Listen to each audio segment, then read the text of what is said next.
इंसान को बदल भी सकती है पूरी तरह से, जैसे श्लोक 9:30 में इशारा है।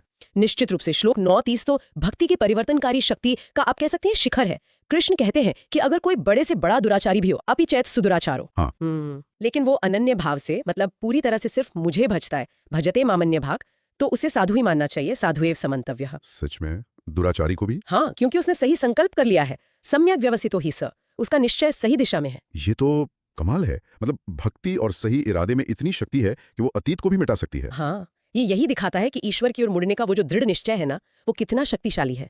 ये रास्ता सचमुच सबके लिए खुला है, चाहे उनका अतीत कैसा भी क्यों न रहा हो। भक्ति में शुद्ध करने की अपार क्षमता है। और फिर अध्याय के अंत में श्लोक 9.34 एक तरह से पूरे अध्याय का सार है, एक सीधा निर्देश। बिल्कुल, मन्मना भवम मद्भक्तो मध्याजी मां नमस्कुरु। मुझ में मन लगाओ, मेरे भक्त बनो, मेरे लिए कर्म करो, मुझे नमस्कार करो। और फिर वचन देते हैं, मामे वैश्यसि युक्त्वेव आत्मानं मत्परायणा, तुम मुझे ही प्राप्त करोगे। तो ये एक तरह से प्रैक्टिकल गाइड है। से परे भी भक्ति सबसे ऊंचा और सरल मार्ग है, सबके लिए खुला है।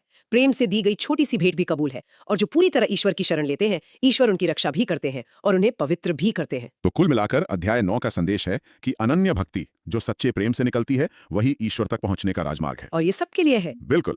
और इस चर्चा के आखिर में एक विचार छोड़ते हैं सबके लिए।